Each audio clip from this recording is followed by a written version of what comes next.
1-0, it's me. I was hoping after last year we'd get to meet. Burrow, it's me. I was wondering if after last year we wouldn't get beat. We drafted, we dreamed.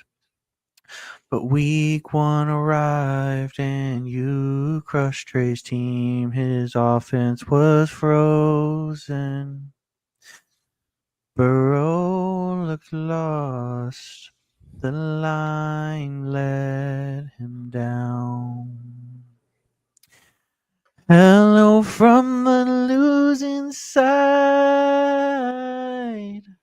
Trey thought his stack was good, but not this time. The scoreboard's telling us they started slow again, and Trey's bitching in a chat full of men. Hello, it's me. I won again, it's not the end, it's just 1 week. I sent Will into misery. My defense got a pick six, and Swift was on his knees sucking dick from the both of us running out of time. Hello from the winning side. Sometimes it's easy, but I try to hide. Drake May is goated. He kicked Will's ass, and I shoved 4 touchdowns down your throat anymore. 1-0. Welcome into the Showtime Fantasy Football Podcast. Today is Wednesday, September 10th, 2025. I am your host from sunny Dallas, Texas, Ty Stewart, 1-0 Langston, 3-time champion of the Blind Squirrels Fantasy League, and welcoming in my co-host, also a 3-time champion, unfortunately 0-1 from Rogers, Arkansas, Trayton Benz. How are we doing, brother? Not great. 0-1. My screen name here is Die by the Stack. That's been my motto this week. Live by the stack, die by the stack. I guess I should have known when I drafted the Bengals stack that I was going to be 0-1 because they never show up in week ones. But, the great thing about week one is you get to learn from it and you move on. There's still, 12, 13 weeks of fantasy guaranteed. So still plenty of time. Yeah, but there's just something about starting 0-1 that's just absolutely brutal. 5 of our managers did that this week. So we're going to take a look at some of the matchups from week one. What happened? It was a little underwhelming of a week one fantasy-wise. Would that be fair to say, just in terms of closeness of matchups and overall production from our studs? Yeah, pretty low scoring week in the NFL. I feel like it's one of those things where while defenses are all healthy and offenses aren't in a rhythm yet, I guess it's not overly surprising. I'm expecting a little bit more fantasy output here in week two. All right. Would you take a look and start recapping the matchup? One of our relevant matchups. No one cares about any of them anyway, so it doesn't matter which one you pick. All right. A relevant matchup number one. We'll take a look at Josh versus Luke. God, this was a snooze fest. Josh dominated Luke 131-97. Pretty big blowout here. It was so bad Luke dropped his defense going into the Monday night game, taking the L so that he could stash JJ McCarthy, who he then traded halfway through the Monday night game. Kind of a shit show of a team management there by Luke. But anyways, looking at this matchup, Josh, impressive output. I believe he ended up scoring the most points in the league. Jade Daniels with 22 points against the Giants, including 68 rushing yards. He's always going to give you that rushing. Derek King Henry went off on Sunday Night Football in that amazing game against the Bills, even with a fumble, 28.7. He was dominant, the classic King Henry. And then other than that, I mean, Deebo Samuel was probably the big bright spot here for Josh at the flex. Pretty surprising 19 points in his debut with the Commanders. That's a positive sign. And then defense and kicker were also strong. Broncos D, not a surprise, 16 versus the Titans. And then Harrison Butker with 11. Everyone else was kind of meh for Josh. He really just got carried by Henry, Daniels, and Samuel. Looking at Luke's team, who let him down? What a surprise here. Blows Dix with 8 points, 2 interceptions. He looked absolutely dreadful against the Titans.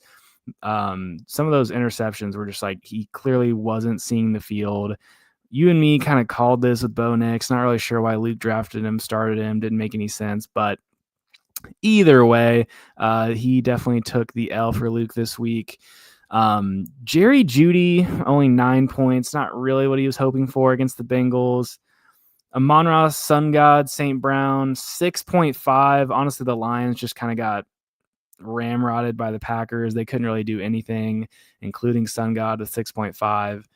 Devontae Adams only 7.1 in his Rams debut. I'm sure there'll be better days coming for him, but not a great start. So, I mean, when you're looking at Luke's team, McCaffrey did really well, just didn't score a touchdown, still got 18. Chuba Hubbard got in the end zone. Brock Bowers was pretty good, but no 20 burgers, really not a lot of touchdowns. Bo Nix scored a touchdown.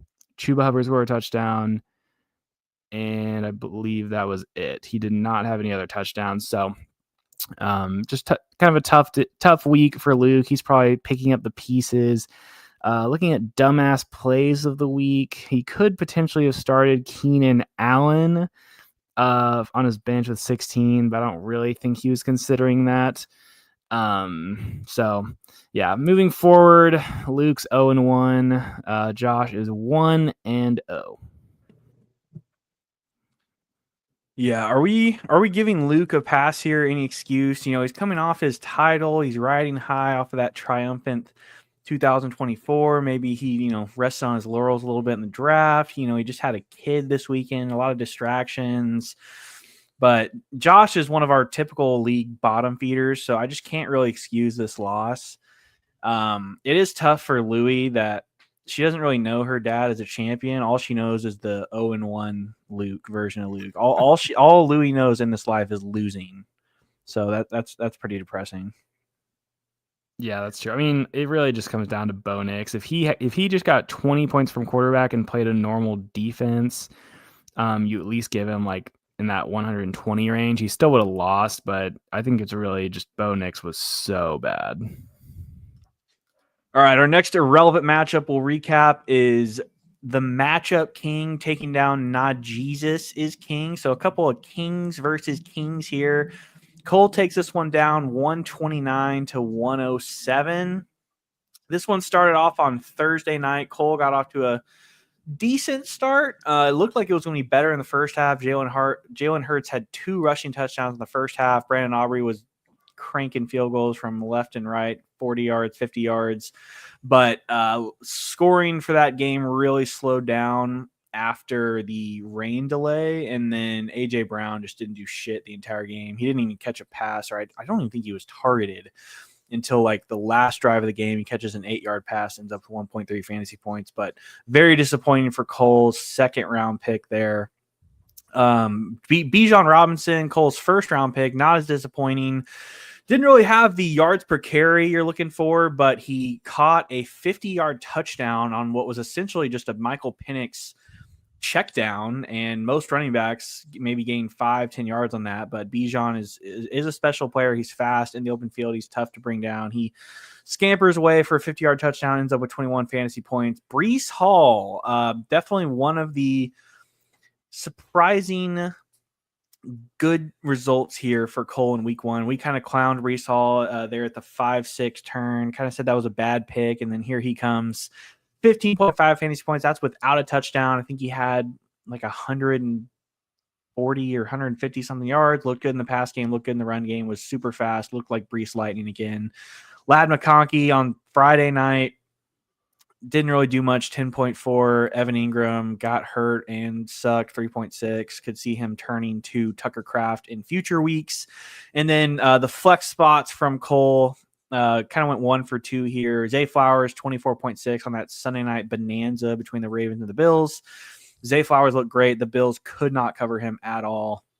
And then DJ Moore on the Monday night game ends up with 7.1. All in all, just a good week here for Cole. I believe he was the second highest score of the week with 129. Definitely enough to get the win here in week 1 against Max, who the Oracle just it's kind of a continuation of what we've seen over the last few years from the Oracle or the Boracle or Super Washed or whatever embarrassing name he wants to turn himself into. He's just not the same guy anymore. He doesn't really score a lot of fantasy points. Here, again, kind of like we highlighted with Bo Nix and Luke, CJ Stroud at quarterback in a 10-team league, just very embarrassing start here to begin with. We talked about on the preview last week, and it played itself out here, 8.7 fantasy points from Stroud. The offensive line couldn't block for him. He couldn't throw.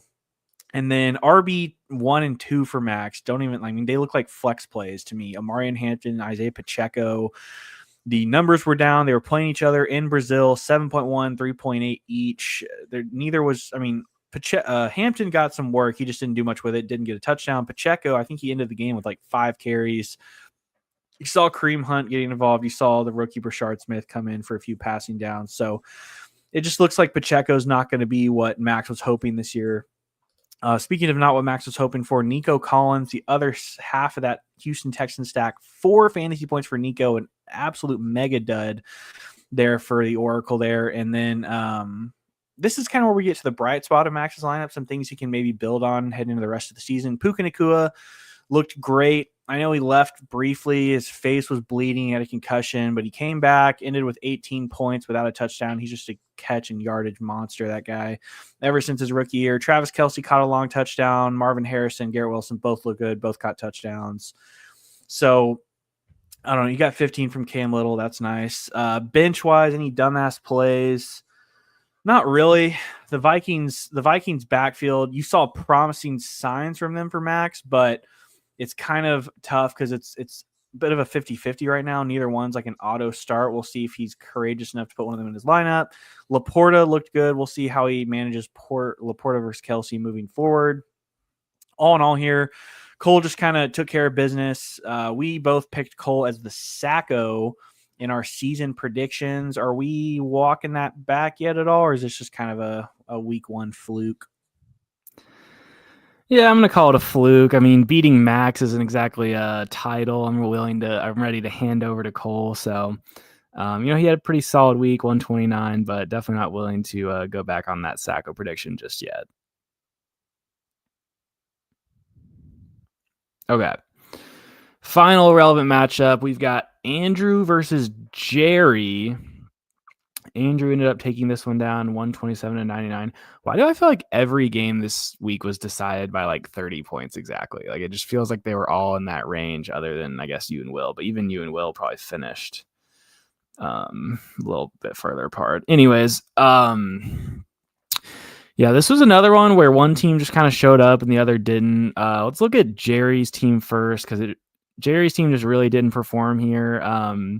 Now, he didn't get off to a good start. Xavier Worthy got hurt on like the first play of the game and put up a 0. So that's very tough. But really just across the board, didn't get what he wanted. Justin Jefferson scored and still only got 12. Just not a lot of passing output there for the Vikings. Speaking of which, TJ Hawkinson, 3 catches, 15 yards, pretty brutal, only 3 points. David Montgomery, only 6 points. That's going to happen if he doesn't score a touchdown. The Eagles D, only 2 points. Dak Prescott kind of lit them up, but just not a great output from Jerry. His best players were Baker, who scored 28, Achane, and Boswell, who scored 15. So when your kicker is one of your best 3 players, you probably didn't have a great week, and just so many duds. He had 4 players at 3 points or less, and that's just going to be very tough to overcome. I forgot to mention, McLaurin was horrible, 2 for 27. So tough week from Jerry. Didn't even get to 100 points. Looking at Andrew's team, 127, pretty good output there. Josh Allen absolutely carried here, 394, Stallion. 4 touchdowns, absolute stud on Sunday night. This one was actually still in doubt going into Sunday Night Football and even into the fourth quarter, and then Josh Allen just went absolute mega mode, insane in the fourth quarter, 250 yards, I think at least 2 touchdowns in the fourth quarter. That was huge for Andrew. And that's what's great about having Josh Allen is I feel like sometimes he can just win you a week by himself. Because looking at the rest of Andrew's team, I mean, Bucky Irving caught a touchdown that kind of saved his day. Trevion, kind of a ho-hum rookie first appearance. CeeDee Lamb was pretty good for fantasy, 14.5, but he was horrible in real life with like 4 drops, lost the Cowboys a game. Devontae Smith was absolutely dreadful, only 3. Kittle got to 10, even though he got hurt in the first quarter. He just happened to score on that first or second drive for the Niners. Pollard was bad, only 7. Jacoby Myers, pretty solid, and then 15 from defense and kickers. So very ho-hum, if not bad for Andrew, other than Josh Allen. So this one was really just Josh Allen carrying Andrew to a win. Looking at potential dumbass plays. God, these benches suck. Not really anything. I guess maybe moving forward, Andrew might play Bill Krosky with 14 on the bench. But yeah, did you have anything else to add to this one? I feel like it was pretty much Josh Allen carried Andrew to a win here, and Jerry just got some duds. Yeah, not really. I mean, the Worthy injury was unfortunate, but Jerry's guys just didn't produce enough yardage. Kind of what we expected from Jerry. Actually, looking through last week, we both picked him to win for some reason. We're idiots. I don't know why. All right, now it is time for the Showtime matchups of the week presented by Blue Microphones. We've got the BOGO Caniacs falling to Jordan Love's being on top, 128-87. This was the blowout of the week. You were the low score of the week. Let's just get right into it. Let's rip the Band-Aid off. It was in the intro song. It's on the thumbnail. The stack, you died by the stack this week. Burrow, Jamar Chase Brown combined for less than 30 points. Jamar Chase, 3.6. The 101 first overall pick on a fantasy draft, 3.6 fantasy points. Joe Burrow only throws 1 touchdown. It's to Noah Fant. Chase Brown did manage to get in the end zone, but it was just a gross, sloppy AFC North slugfest in Cleveland. What do you have to say about your stack letting you down in week 1? Yeah, I mean, it's the Bengals in week 1, so kind of death, taxes, Bengals in week 1 losing, or just, I guess they didn't even lose, but looking like absolute shit on offense. So I'm not really expecting this to continue. It was what it was. 0-1. You live by the stack, die by the stack. I'm not really worried though. It's the Bengals. They'll turn it around. Outside of the Bengals, still not a lot to write home about with your lineup. Jonathan Taylor, 11.3. That's fine. Still 6 less than he was projected against the Dolphins at home, and they blew out the Dolphins. So you definitely like to see JT take advantage there in a positive game script. I believe he got nicked up in the end of the third quarter, barely played at all in the fourth, if at all, and it was just a DJ Giddens handoff fest from there on out. Tyreek Hill, this is kind of what I was talking about in the draft recap with Tyreek Hill, worst pick. Yeah, it's kind of a continuation of what we saw last year, just bumminess. Apparently, I saw a stat. Tyreek Hill, it's been like a full calendar year since Tyreek Hill, the guy known for speed and explosive plays, it's been a full year since he's caught even a 30-plus yard pass in the NFL. So definitely looking washed there. The Miami offense looks broken. Tua looks bad. It's just gross. Horrible in week 1. At Colts, you kind of figured in a dome that'd be a good matchup. Nope, 6 fantasy points there for Tyreek. David Njoku, the second string tight end for the Browns. Not really sure why you started him when Harold Fannon's out there, but Njoku ends up with 5 fantasy points. Another disappointing piece in that Cleveland-Cincinnati game for you. I'm just sure you had that up on your second monitor and we're just punching the air the entire 3 hours. So Yeah, Njoku didn't do shit. Travis Hunter was fine in his debut. He had like 5 or 6 catches, but they didn't go for any yards, didn't score, and it was a horrible game script because they blew out the Panthers. 6.3 fantasy points for him. And then J.K. Dobbins, probably your best takeaway coming from week 1. J.K. Dobbins, 13.8 in the flex. He was kind of your friend. Do you start him? Do you start Ridley? Do you start Golden? You went with J.K. Dobbins. He had the good matchup at home against the Titans. Great defense. You knew the game script would be positive. He scores a late touchdown to boost himself to 13.8. Good week for Dobbins. And then that gets you 87. So just really not a ton of touchdowns, not a ton of explosive plays here. Really just an overall complete no-show from your team here in week 1, the BOGO Caniacs. For Cannon, he had a solid week. A lot of good performances for Cannon. Patrick Mahomes gets him. Saquon got him started off to a decent game, 16.4 against Dallas on Thursday night. Scored a touchdown, and then Mahomes the following night goes for 28.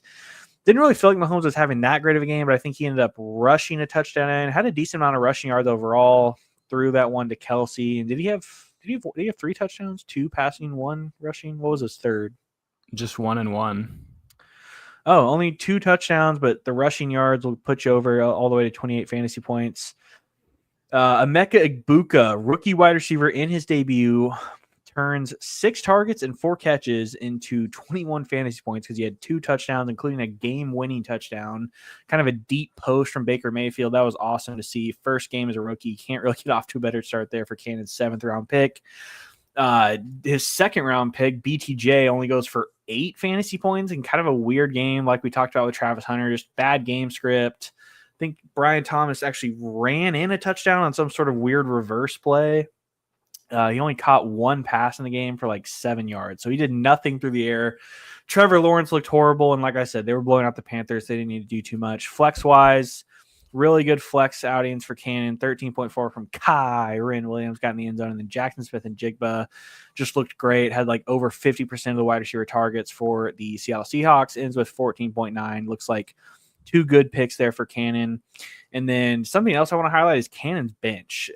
Coming out of week 1, Cannon's team looks as deep as any in the league. He had Travis Etienne go off like 140 rushing yards, 17 fantasy points on the bench. Javonte Williams had 2 touchdowns in the opening game against Philly, 19.4 fantasy points for him. Michael Pittman had 17. Roma Dunze had 12. J-Mo didn't do much, but the Lions got blown out. So you still like what you have there. Overall, just a really good week for Cannon's team, and he picks up the dub blowout here, 128-87 for you. Coming off a Sacco year, you definitely like to get off to a better start, but like we talked about, it's just 1 week. We're kind of tossing this one and moving on, yeah?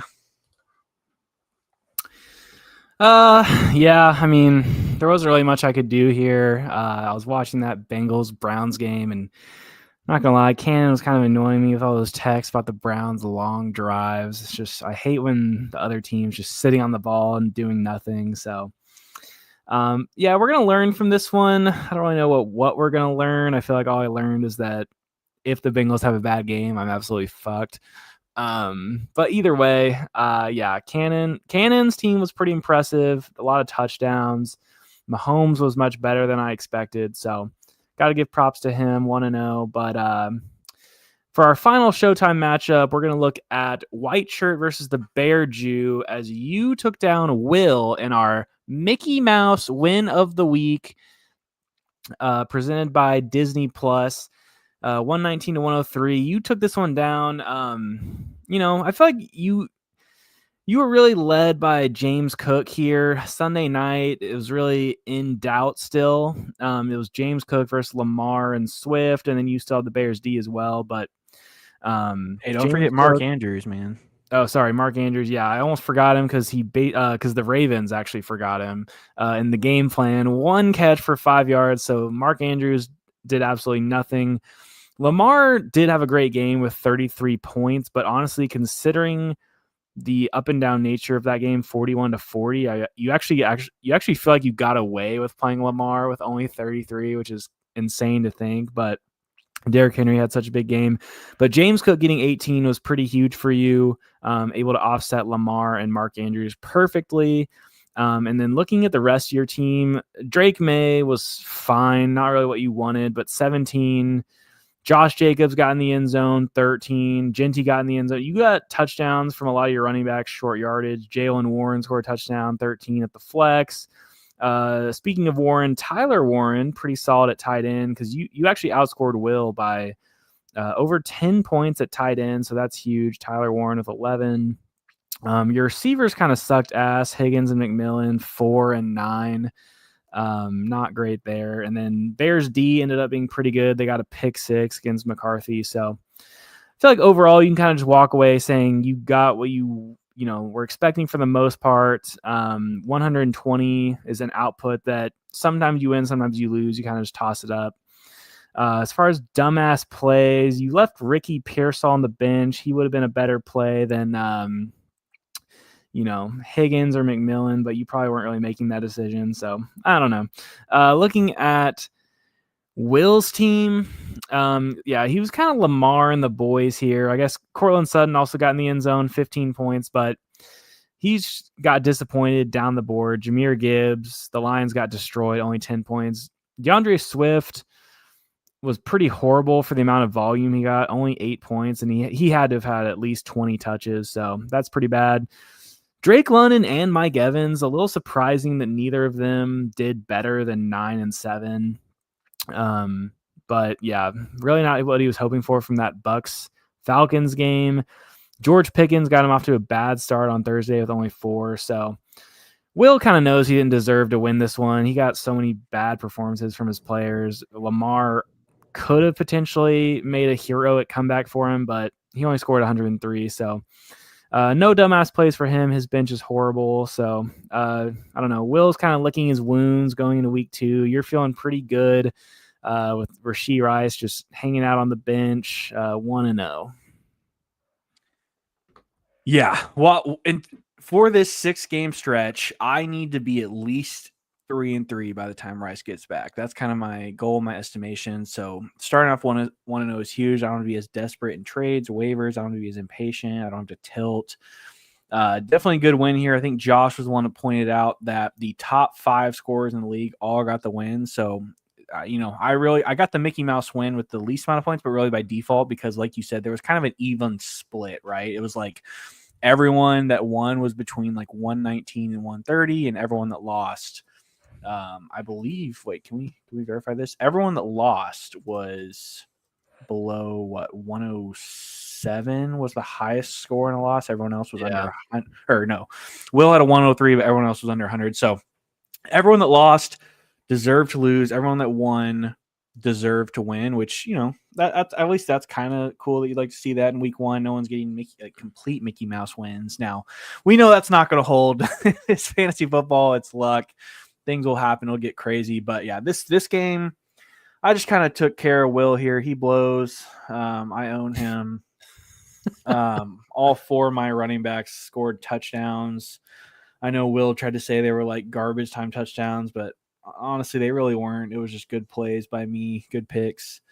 For him, I will say that it was very stressful watching that Ravens-Bills game because Lamar Jackson, he's just one of those players that he can go for like 12 points on any drive because he runs, he throws, the offense is so good. The Bills defense, holy shit, it felt like they were not going to stop anything.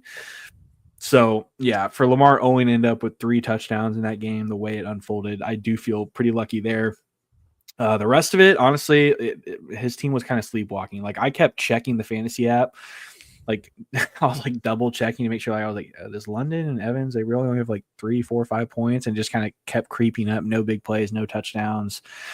Jahmyr Gibbs there in the afternoon window. I was happy to see Jacobs was able to outscore him. I kind of needed that at that point. Gibbs, God, he caught so many passes, but for no production. He had 10 catches and 10 fantasy points. That's unreal from Jahmyr Gibbs in a half-point PPR league to have 10 fantasy points on 10 receptions. Just kind of got to give credit to the Packers D there for holding him down. But yeah, it's good to start 1-0. Off to a good start. All right. Now we are going to get into the stock up, stock Down segment presented by Wolf of Wall Street. Trey, coming out of week one, all those matchups we just talked about, performances, who are you feeling better about? Who's your stock up? Stock up. I'm going to go.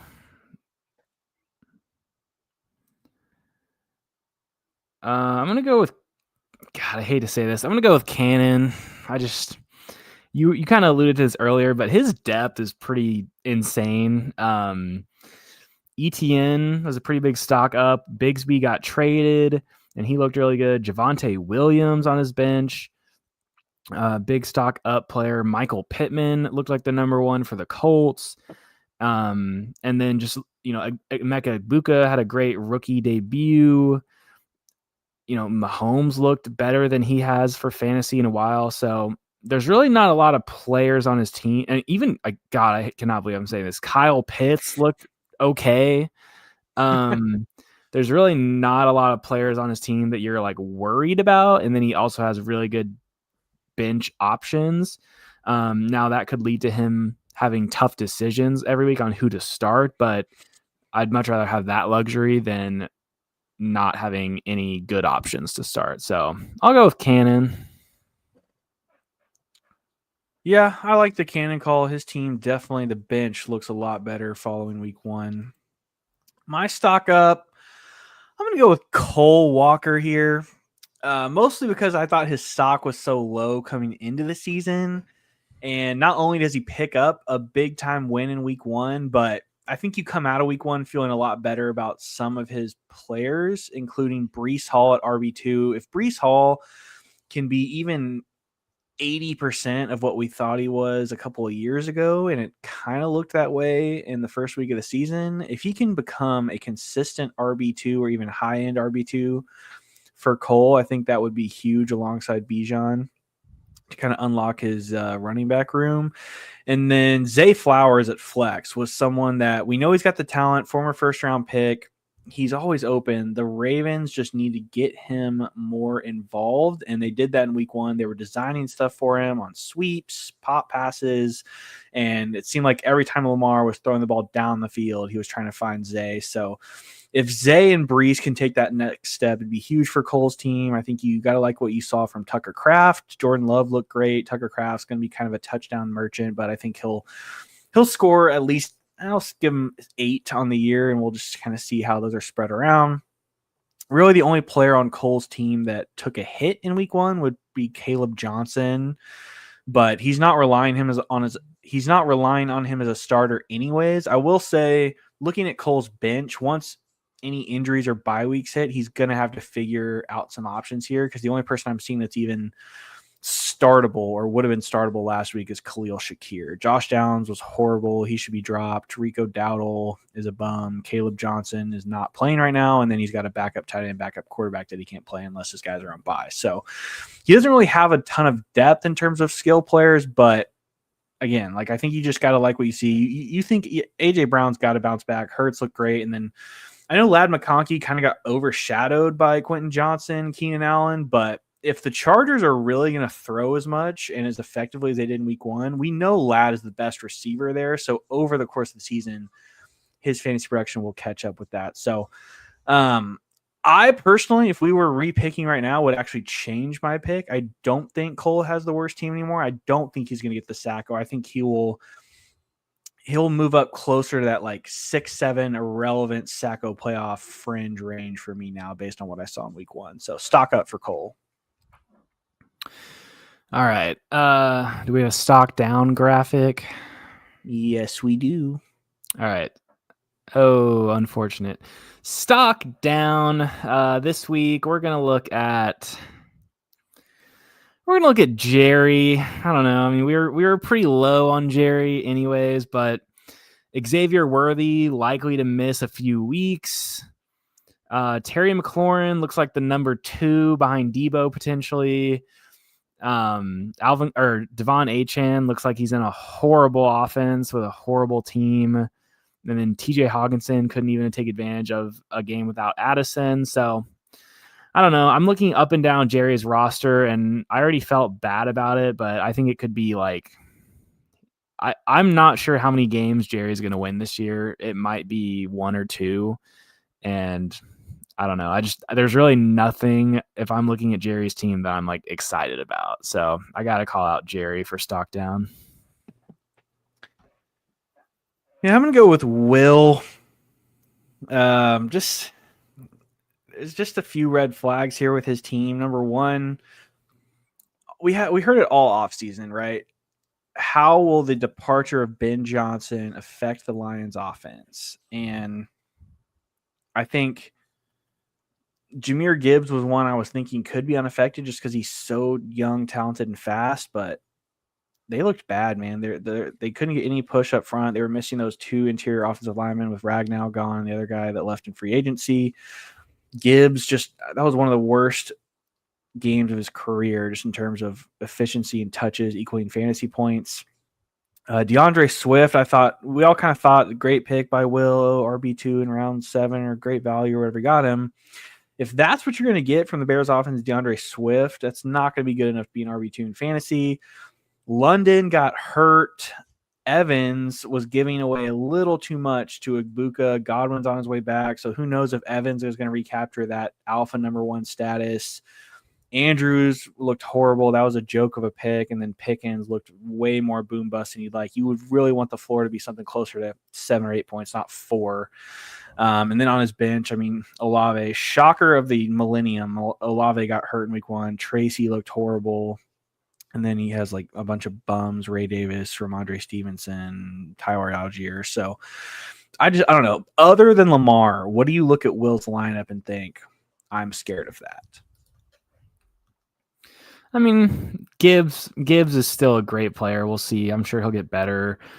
Drake London and Mike Evans should be high volume touchdown receivers. We just didn't see it week 1. So I'm not as low on his team as it sounds like you are, but I definitely think maybe we were a little too high on it going into the year. So that's see. where I'm at. It's like, I think I had him as a playoff team or a top 3 or 4 roster. Now I'm like, whew, looking a little bit like Cancun to me, buddy. Maybe if you're lucky. All right. Now we're going to get into the waiver wire. All right.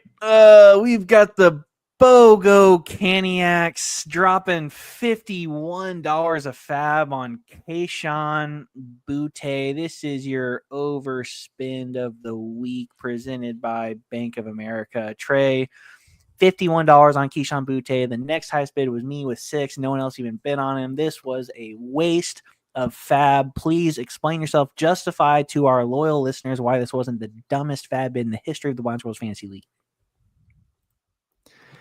It definitely looks up there for dumbest. I don't know how many times we've had someone go for this much fab with the only other bid being a single digit bid. But I'll try to justify it. So I like to spend fab early in the year if I can, try to find a breakout. I really wasn't sure what the demand for Boutte was going to be. I thought it might be low, but just on the offhand that somebody wanted him in that $20 to $30 range, which I feel like the top guys in those early weeks usually go for, $20 to $30. So I decided, just kind of throughout the day, I was raising my bid up and just kind of probably psyched myself out too much, but I convinced myself that Boutte's having a 3rd-year breakout, could be the clear number 1 for the Patriots, number 2 wide receiver in fantasy potentially. And I was going to do what I had to do to confirm I was going to get him, assuming that someone else might go in that 20 to 30 range. So was 50 a bad bid? Yes, clearly based on the demand. But if Boutte becomes a playable wide receiver on a weekly basis, I will consider that a win. And so I'm not going to, even with the overspend, I'm not going to write this off as a dumbass waiver pickup yet. It just looks dumb because of the lack of interest in him. But I'm a believer in Boutte, and I think as early as this week, we could see him have another great performance against the Dolphins. Oh, yeah, Trey believes in the Boutte. All right. $51, massive overspend, waste of fab there. Moving on, rest of the waiver wire. I will say I can't be too harsh on week one waiver bids because I think what did I spend on Isaiah Likely last year? Like wasn't 80. like 870 or 80 or something like that? Right. So yeah, I mean this always happens. Week one waivers, this was actually more of a barren week one waiver wire, which we actually have a mailbag question to that later that we'll get into. But all right. Second highest winning bid of the week went to Max. He picked up Justin Fields. Justin Fields coming off a massive game. I think he had 2 rushing touchdowns and another passing touchdown, 30-ish fantasy points for him. Fields definitely looked like kind of a breakout candidate quarterback there. Tanner Engstrom coming over from the Lions with Aaron Glenn, designing that offense. It looked crisp in week 1 against the Pittsburgh Steelers, who are supposed to have a good defense. So if it looks good against Pittsburgh, it could look good the rest of the season. I love this pickup from Max. He made a huge mistake in the draft going with CJ Stroud, but he corrected that mistake here in week 1 waivers. Only dropped $15. I thought maybe these quarterback needy teams like Luke, Max, would go a little bit harder for some of these guys, especially Justin Fields with the rushing upside that he has. But to only have to drop $15 a fab for Justin Fields, I think he's kind of he's a plug and play at quarterback, and you're gonna ride that roller coaster. You may not get what you got in week 1 every week, but you don't need to because he's off waivers and he's a rushing quarterback. He gives you that rushing floor.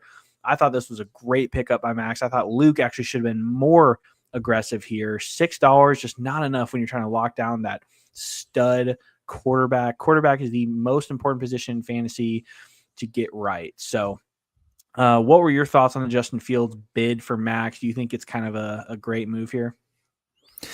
Yeah, I love Fields, especially for this week against the Bills after what Lamar did. So and with CJ Stroud starting, I absolutely love this for Max. Unsuccessful bid, $6 for Luke, $1 from me. And then we had a tied bid here, kind of a rare in the Blind Squirrels Fantasy League. Andrew snatches Dylan Sampson from Josh. They both put in an $11 bid. I guess that means Andrew had waiver priority. He drops Jaden Blue, which I told him to do on draft night because he's a waste of a pick. He sucks. But Dylan Sampson, rookie running back for the Cleveland Browns. What did he have in week 1? Didn't he have like 8 receptions or something like that? Yeah, 8 receptions on 8 targets, 64 receiving yards, and 12 carries on top of that. The rushing average wasn't good. The production was fine, 13 fantasy points. But for a rookie in their first game, there's a lot up in the air right now with the Cleveland backfield in terms of Jerome Ford's role. When is Quinshon Judkins going to officially get on the field? I think he met with the NFL today. But in terms of like short-term, long-term, you can't really argue with an $11 bid on a rookie quarterback, a rookie running back that's shown any sort of promise. What did you think about the tie here? And do you think Dylan Sampson is going to be someone that Andrew ends up eventually starting, or is just a stash on the bench and he's back on waivers in a few weeks? I like Sampson, actually. I thought he looked pretty good. I do think when Judkins is back, he will be the primary running downs guy, but it seems like Sampson is at least going to be mixed in. I don't know that he's ever going to be like a great start, but I think he's definitely worth picking up. I liked the value for $11 for Andrew. Yeah, and while like if you look at Andrew's bench, Addison suspended, Burden is pretty much a nothing burger at this point. Juwan Jennings is hurt and doesn't have a quarterback. Kittle's on IR. So he kind of, Sampson immediately becomes fresh off waivers, his top projected player off the bench. So he is a flex option for him right now moving forward. So if he sees something in week 2, we could even see him entering Andrew's lineup as early as week 3. So good job there. It's always nice to win a tied bid with someone on Fab. Looks like Cannon and Luke had some lower unsuccessful bids. They were never getting them for $0 or $2. Ravens D. I guess when you start 0-1, you get a little bit desperate, start throwing out $5 bills for defenses there for the Bear Jew. Will goes in on the Ravens D. They are hosting the Cleveland Browns this week. So Will just kind of going all in here, hoping that Flacco throws a bunch of picks. We had Juwan Johnson tied in for the Saints, going to Andrew for $4. Coming off of a 11 target game for Juwan Johnson. Juwan Johnson's one of those guys. It just feels like he's been around forever. He has these random explosives, either multiple touchdown games or a ton of targets. I guess it's easier to buy into because it's week 1 of a new season with a new offensive system with the Kellen Moore coming in. So I don't know. To me, this kind of screamed like Isaiah Likely of last year, where it's like you're going to look back in a few months and laugh and be like, hey, remember when Juwan Johnson got 11 targets in week 1? But I think with Kittle going out, it makes sense to go after a high volume potential guy like this in Juwan Johnson. But I mean, and $4 is nothing. So what did you think about Juwan Johnson? Do you have any thoughts here? Yeah, he's a fine Kittle replacement for a few weeks. He's going to be solid. The Saints are going to score so few touchdowns, and with tight end, I like to have a guy who could score a touchdown, but that's kind of nitpicking. I think Andrew's just hoping for like 7-8 points here. Yeah, he goes with Jennings, or he goes with Johnson over other waiver tight end was probably the best position on waivers. We had Zach Ertz, Ferguson, Hunter Henry, Fannin, I think, was still on waivers at this point, but Andrew goes with Juwan Johnson to spend up for. Cole adds Rico Dowdle. Not really sure what that's about. Waste of money. Luke goes with Darnell Mooney, who missed week 1 with a shoulder injury, might come back this week. Luke's taking the shot there with a $0 bench stash. I took the Vikings D at home against Penix. You grabbed Brenton Strange. You just really want as many players in that Jacksonville Cincinnati game as you can possibly get your hands on. Andrew Packers D, blah, blah, blah, defense, kicker, blah, blah, blah. Who cares? All right, that's pretty much the waiver wire for week 1. Overall, I would say a pretty bummy waiver wire, just historically. I'll save the other 2 mailbag questions for the end. Let's go ahead and get into this question right now since we're on waiver wire. Somebody asked that, would you say it's a reflection of good drafting from the league overall that there wasn't must-have waiver guys available? Feels like years past there's been massive waiver wire guys after week 1 we go crazy for, not as much this year. Does that mean that we did a good job drafting and picked up all those potential guys?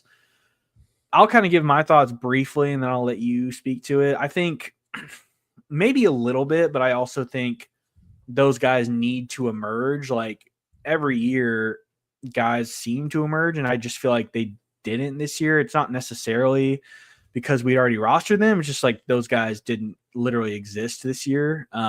There were no major injuries to star running backs, and I think backup running backs are kind of the typical guys that can take the biggest leap in value, especially early on in the season. I think in terms of some of the bigger waiver guys like that could have been available, like Keenan Allen, yes, like that's a good pick by Luke because now he doesn't have to go fight for him on waivers. Who are some other guys that could have been out there, but we already had them? Hollywood Brown, someone had him. Justin Herbert, someone had him, which was kind of surprising. Yeah. Keenan Allen, I guess you just said Keenan Allen. Yeah, it was just kind of a shitty waiver wire week in fantasy football. Not a lot of big injuries or anything. And then to your point, we had some like random people owned, but the thing is, a running back could get hurt next week and go for 200 fab. Like, we don't really know. Yeah. All right, next it's time for everyone's favorite segment. No favorite segment this week. We have no trades. Okay, you're not even gonna do the drop just for fun. You don't get the drop if you don't make a trade. Yeah, it's always early on in the season, week 1. It's always tough to get trades done unless there's like some sort of giant gap on your team due to like weird strategy in the draft or some sort of injury. We have the Worthy stuff going on, the Kittle stuff going on, but that's pretty easily replaceable by waivers. As people start to win or lose more, I think we could see people forced to make deals, but only 1-0 or 0-1. You're not gonna tilt too bad to make a trade. So no trades this week. Let's see if we can get some more trade action in the weeks to follow. All right, let's get into these other mailbag questions here. All right, this is a fun one. Of Josh, Will, Cole, Andrew, and Max, 100 years from now, Damn, that's a long time. Hopefully, we're still doing this league and alive. Who will still never have won a championship out of those 5? God, this is a brutal question. I'll go with Josh. I just think that's the most funny outcome is if he just never won. I feel like that's probably the funniest like running joke about someone being good or bad is just that Josh has never won, even though he's been in it as long as everyone or as long as anyone. Yeah, I'm gonna go with the Oracle. I don't know. It just kind of feels like he's never gonna win. He doesn't even really get close. I think everyone else in that list, like Andrew, Cole, Will, Josh, have at least all made the playoffs a few times. Cole's been runner up. Will's been runner up. Josh thinks made the playoffs. I don't know if Josh has been runner up, but I feel like they've gotten close. They've at least been there to taste it. Max, I feel like he's in the Sacco every single year. He just somehow avoids it. So he's been great at avoiding the Sacco, but he's been even better at avoiding the title. So I think he's gonna go a long time, if ever, without actually winning this thing. Plus, I feel like half the time he doesn't care and is just petting his cats. Or now that he's a dad, I mean, he's definitely gonna be checked out. So, all right, final question here. I'm not even sure why I'm entertaining this on the air, but someone, I'm assuming Cole, says, I'm creating a picture on MLB The Show. What should his name be? How about who gives a shit, Dr. Smith? I don't know. What do you have anything here? Oscar Mayer. Okay. All right. That was your mailbag. I sent out a Google form link. So if you guys think of any questions throughout the season, you can send them in there. We'll answer them on the show. All right. Now it is time for a segment we did last year that we're going to bring back this year, called the 2-minute drill. Do you remember this? Yeah, I was terrible at this. Yeah, well, we're bringing it back, so it sucks to suck. We're going to put 2 minutes on the clock, and Trey has to get 10 lineup spots correct in 2 minutes. I think last year you might have gotten like 8 is the closest you got. This is before we've done previews. I'm going to try my best to exclude defense and kicker to make it interesting, but early in the season, we don't have a ton of buys and injuries, so you might actually do okay at this. All right. We will start the timer when I ask the first one. So who is Cole's? Oh, wait, no, you're playing Cole this week. That's too easy. Who is Jerry's second flex? Jerry's?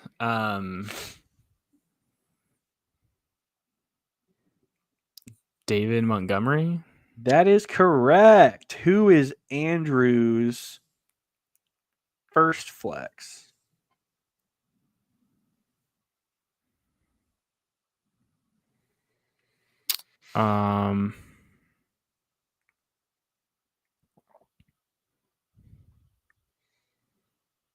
Who's on Andrew's team? Jesus. Josh Allen and the boys, but I can't remember who his boys are. Trevion Henderson? No, that's his RB2. God, who did he take later in the draft? Yeah, I don't know if I'm going to get this one in a minute. Andrew's flex. Who does Andrew have on his team? God, Andrew's team is so bad. This is just terrific content. This is Andrew. Yeah, wait, he's the short guy, curly blonde hair. First flex or second flex? Second flex. Did he start this guy last week? Yes.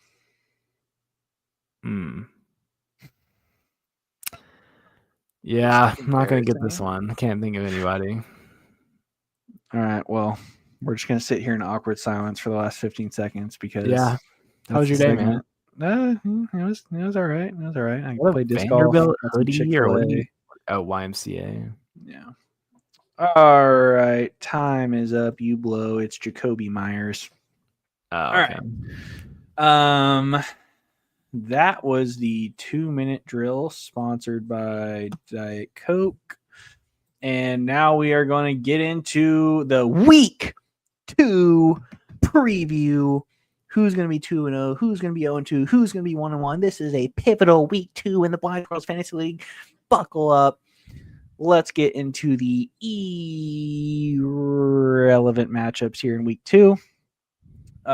First, we are going to take a look at. Can you just go ahead and start breaking down Josh versus Cannon for me?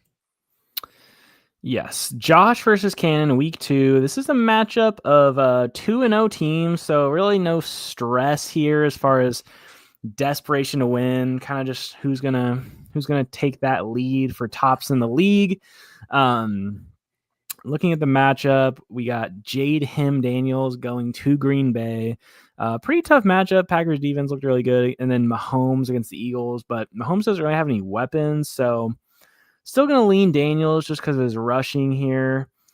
Looking at running back, Josh has got Henry and Ken Walker. God, why is he starting Ken Walker? Has Josh set his lineup? Because does he know Ken Walker's still in RB2? Cannon's got Saquon and Kyron. So that Chiefs-Eagles game is pretty big for Cannon. Kyron should do pretty well against the Titans in that game script. So even though Henry is probably the best running back of this foursome, I'm going to lean Cannon at running back just because I really hate Ken Walker and Josh better not actually start him. Who else could Josh start? RJ Harvey, no. Yeah, honestly, I don't know that Josh has anyone else to start, so he might have to start Ken Walker. Quentin Johnson. Well, he already has 2 receivers in at flex, though. So yeah, Josh's lineup kind of RB2. Yeah, Josh's lineup kind of sucks this week. Malik Neighbors at Dallas. Keon Coleman has been thrusted into the lineup. Really don't like that play from Josh. He's probably going to see some of Sauce Gardner. And I feel like you're just hoping for the touchdown you got last week. For Cannon, he's got Brian Thomas Jr. in that shootout with Cincinnati. Jackson Smith in Jigba, who looked great last week. Cannon, edge at wide receiver. Tight end, obviously goes to Josh here. McBride is going to destroy Kyle Pitts. At the flexes, Cannon looks pretty strong here. James Conner against Carolina. That's a great matchup. Egbuka at Houston. Josh has got Debo in that Thursday game, so he kind of needs a stack touchdown here with Jaden and Debo. And then Hollywood is into the lineup here at flex. Honestly, pretty embarrassing lineup from Josh here. If you told me someone was starting Hollywood Brown, Keon Coleman, and Ken Walker this week, I would say they have no chance, and I would be right. Cannon's going to dominate Josh here in week 2. I'm going to go 138 to 105. Cannon, easy. Yeah, it's hard to go against Cannon with the state of his roster right now. But I'm going to anyways. Josh Belford gets it done. Jaden Daniels destroys the Packers in a fake fan conundrum for Mr. Kern. 30-plus fantasy points for Jaden Daniels on Thursday Night Football in Green Bay. Malik Neighbors scores 2 touchdowns against Dallas. Trey McBride has a massive game. And I'll just say Josh finds a way to get it done. 122 to 115, a bit of a coming back to earth week for Cannon. I think he has some choose poorlies in there. I could see some of his guys, Etienne, Javante. I could see some of those guys on the bench going off, and then we see more disappointing performances from BTJ, James Conner. I think maybe Trey Benson steals a touchdown there in that Carolina Cardinals game. So I think Cannon's team flops. Josh gets it done 122 to 115. Josh moves on to 2-0. All right, our next irrelevant matchup we'll take a look at here. This is a battle of 0-1s. Loser here is going to be tilting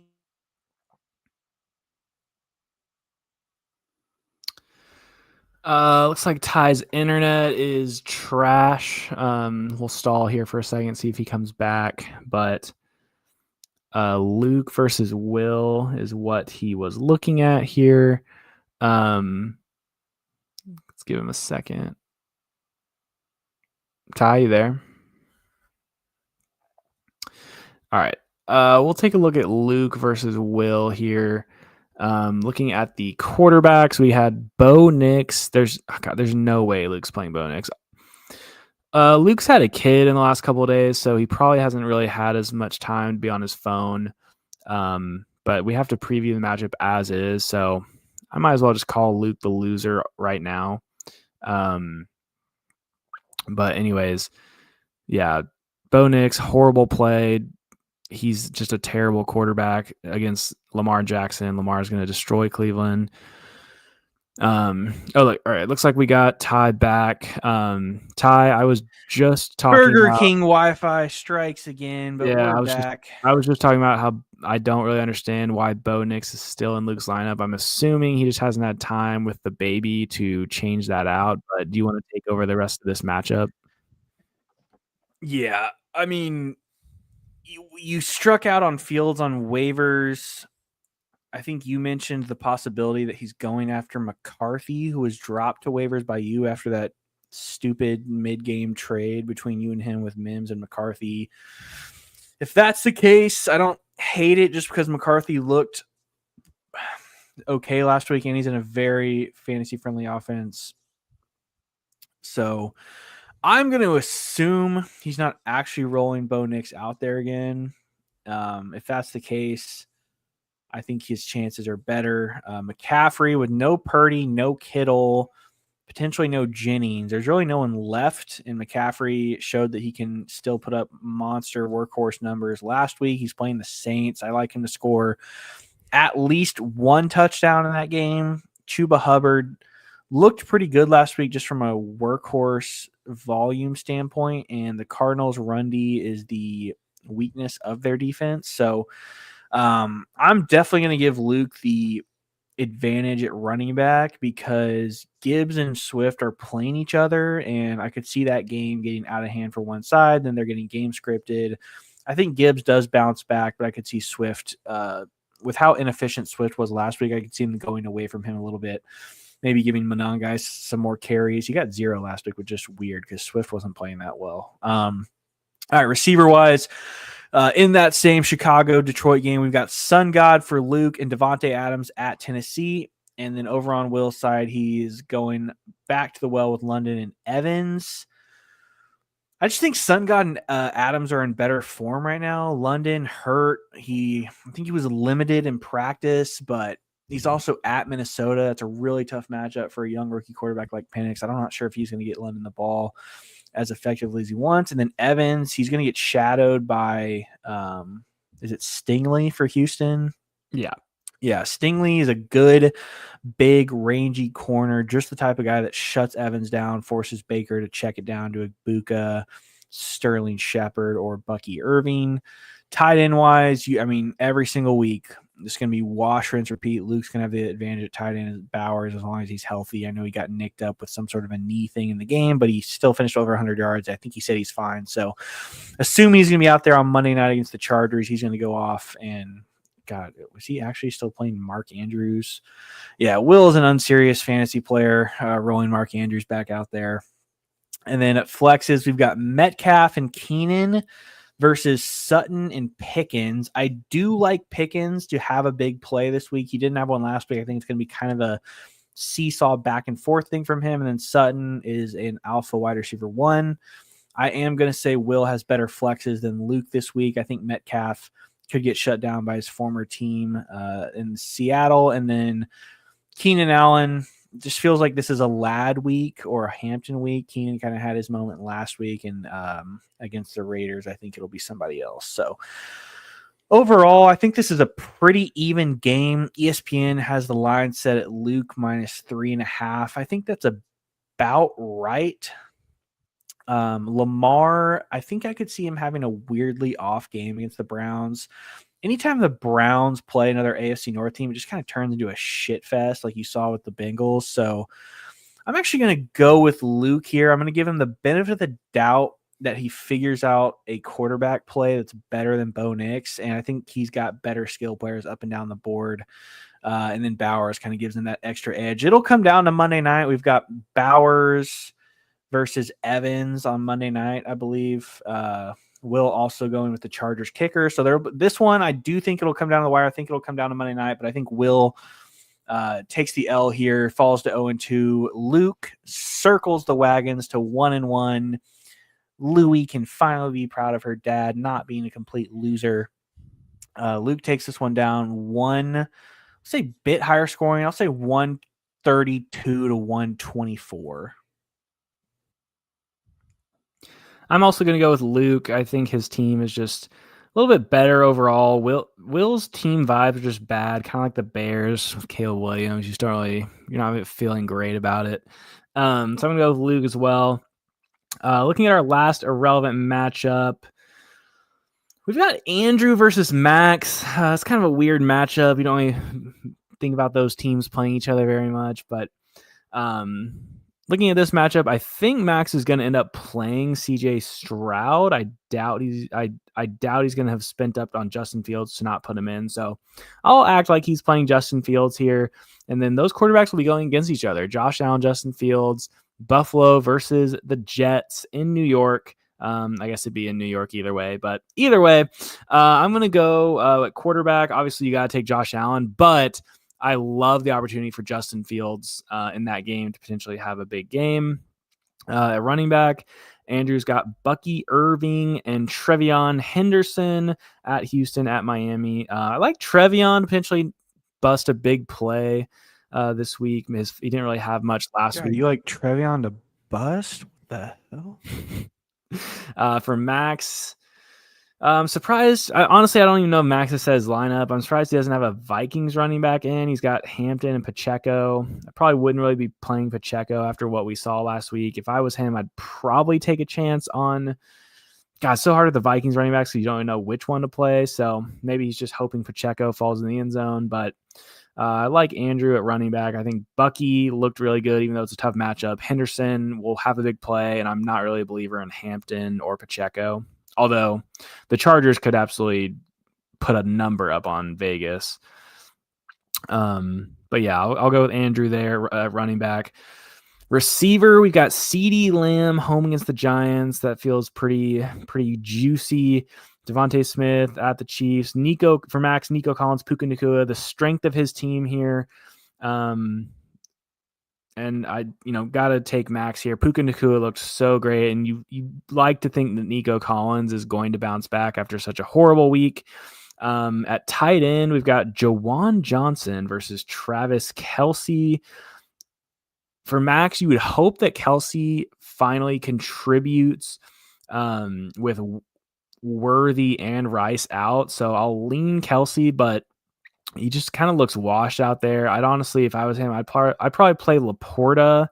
Laporta looked good in week 1, and you're home against Chicago in a pretty good spot for the Lions. So honestly, Max just hasn't set his lineup, which is making this very difficult to preview, but I'd put in Laporta over Kelce. At flex, I actually like Max's flexes. Marvin Harrison Jr. looked pretty good, and he gets Carolina. Garrett Wilson, God, Buffalo's defense is horrible. And that's a fun stack for Max. He's got the Fields Wilson stack. And then for Andrew, Tony Pollard, not a good matchup. The Rams defense is really good. And then Jacoby Myers, he'll be fine, but I definitely prefer Max's flexes. So overall, it's kind of a tough call, honestly. Max has the advantage at flex and wide receiver, but I like Andrew's running backs and quarterbacks, so I think it'll be close either way. I'm kind of feeling Max's team. I don't know. I'm just looking up and down Andrew's team, and I feel like he's almost going to need that Trevion Henderson big play to have a chance in this one, because if Max goes with that Justin Fields, Garrett Wilson stack, I see them having a big game against Buffalo. So I'm going to go with Max in kind of a lower scoring game, 114 to 109. Yeah, I'm actually going to go with Andrew here. I'm not even going to assume that Max is going to set his lineup optimally. Not that he won't do it, but that he'll do it correctly. I could see him doing something dumb like leaving Stroud in or playing Pacheco again. So I think Andrew's just the better fantasy player, and I think it shows up here. CeeDee Lamb's going to make up for those drops last week in a big way. I think he goes for 25-plus fantasy points home against the Giants. Dak and Lamb hook up for multiple TDs. Like you said, I like Henderson to have his kind of rookie breakout there in Miami. Their defense looked lost, and he's such an explosive player. He just gets a little bit of space, and he's gone. I think he goes for at least 15 fantasy points, and then Josh Allen – MVP had 40 last week. It's so hard to pick against him. So I think that trio right there of Lamb, Henderson, and Allen combined for 60 and push Andrew over the edge. I do like the lower scoring call. I'm going to say Andrew takes this one down 116 to 80. All right, now it is time for the Showtime matchups of the week presented by CBD Gummies. We've got Bogo Caniacs versus the matchup king, Cole Walker. You picked him to get the Sacco. He's 1-0. You're 0-1. You are coming off an abysmal performance. Let's see how it stacks up here. At quarterback, we've got two of the top 5 quarterbacks in the league. Hurts versus Burrow. Hurts is in Kansas City, a Super Bowl rematch. He tends to tear up the Chiefs. And then you've got Burrow back home in the jungle, taking on one of the worst defenses in the NFL in the Jacksonville Jaguars. At running back, he's going with Bijan, second overall pick, Robinson at the Minnesota Vikings, and then Breece Hall home against the Buffalo Bills. And then you've got JT and Chase Brown. Yeah, I think I'm gonna give you the advantage at running back, and I will slightly give him the advantage at quarterback just because Hurts has that tush push extra rushing upside, and in those big games like the Kansas City game, I just think that stuff kind of comes out more.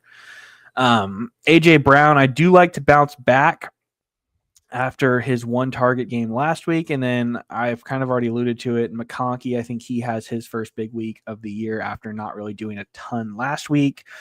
Jamar Chase, this is put up or shut up, the number 1 overall pick in the draft.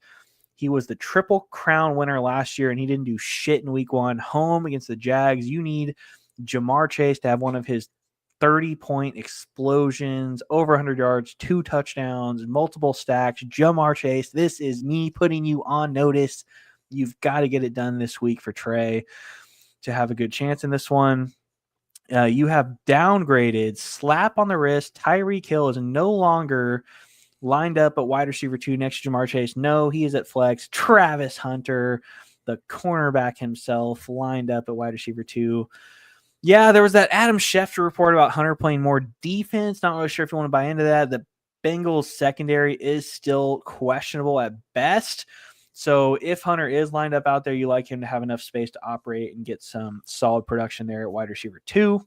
I think I like Cole's combination of receivers better in terms of, like, I think Ladd is a much better 2 than Hunter, but I'm expecting a big bounce back from Jamar, so I think Jamar carries your wide receiver room to over Cole there.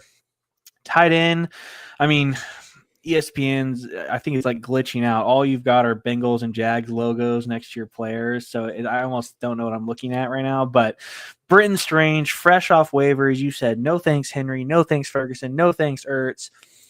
Get to the bench and Njoku. You are going with Brenton Strange. Kind of a strange decision here for you. I guess you're going all in DFS style. You are stacking this game with Bengals. You're doing multiple comeback plays, thinking they're going to be chasing points with the Jags. You're just hoping for an absolute bonanza there. Brenton Strange did have a solid outing last week, 4 catches on 4 targets, all in the first half while they were still needing to try. 59 yards, no touchdown, but kind of like what you see there from him with Evan Ingram no longer in the picture. And then Cole is actually going with a Thursday night play here. Tucker Kraft caught that touchdown last week. I have no idea how good the Commanders are against tight ends, but Love looked good. Kraft looked good. I could see him fall in the end zone again. You're definitely going to be rooting pretty hard against that tomorrow night. I think you got to go Kraft here. It just feels like Strange is more unproven. So flex wise, we've got 4 flexes all projected for 11 point something. DJ Moore, Zay Flowers, Tyreek Hill, Calvin Ridley, all kind of just in that blob of wide receiver 2s. I think this is going to come down to the matchups and who breaks off a big play. DJ Moore's at Detroit. Zay Flowers is home to Cleveland. Tyreek is home to New England. Calvin Ridley against the Rams. God, this all feels like such a wash. I think I have to side with Cole just because of these 4. I think Zay showed the most last week, and that's kind of just what I have to go on right now. Tyreek Hill, I was out preseason. I was out in the draft, and then I'm out now. So I don't think he is a viable fantasy player anymore. And then Calvin Ridley still relying on a rookie quarterback. The Rams secondary is pretty solid. God, Ty's Burger King Wi-Fi is acting up again. Yeah, I'm going Rams D here against Cam Ward, and then the 49ers defense for Cole against the Saints. Don't mind that play. Then he's got Aubrey, but I added Tyler Loop for the Ravens. We'll wait on Ty's pick for my game, but obviously I'm picking myself. I'm going to bounce back here. The Stack and the Jags. That's going to be a great game. Smash the over. There's going to be a lot of points in that one, a lot of touchdowns, and I'm going to be taking advantage. All right. I'll go ahead and start previewing Ty's game. When he gets back in here, he can make his official pick for mine. But actually, I want Ty to be here for me to preview it. So, it looks like he left the studio. He'll be joining back. I'm not sure what's going on with that Wi-Fi. Dallas must be in poverty or something, but trying to hurry this up because I got a flag football game to get to. God, why do we have a 9 p.m. flag football game? This is horrible. But yeah, I mean, if there's any questions, I can take them. I feel like we answered. Oh, there he is. All right. So, Ty, you can make your official pick for me versus Cole. All right, sorry about the technical difficulties there, ladies and gentlemen. But all right, official pick, Bogo Caniacs versus the Matchup King. You need this one bad. You can't start to 0-2 and you can't drop to 0-2 and feel good about the start of your season if you're trying to make the playoffs or potentially compete for a championship. It's tough. I like a lot of Cole's players. I think Ladd is great. Bijan's obviously good. Brees looked good last week and he's playing the Bills, but I am going with the Bogo Caniacs here. I think the Bengals come back and explode at home against the Jags. Joe Burrow throws 2 touchdowns to Jamar Chase. Chase Brown adds another one on the ground. Travis Hunter goes for 100 yards and a touchdown. I think you get like 100 fantasy points just from that game alone. You will be locked in noon Central Time, red zone. That is going to be the game to watch. You will live by the stack, die by the stack. This week, you're going to live by the stack. I think the rest of your players do just enough. But I think you're going to see the dichotomy of what this Bengals offense can do for your fantasy team. Your team goes off for 145 fantasy points this week, and you put the hammer down on Cole, 145 to 110. Love that. Love that. I already gave my pick while you were out. And so we're going to move on to your matchup. We've got the last Showtime matchup of the week, you versus Jerry.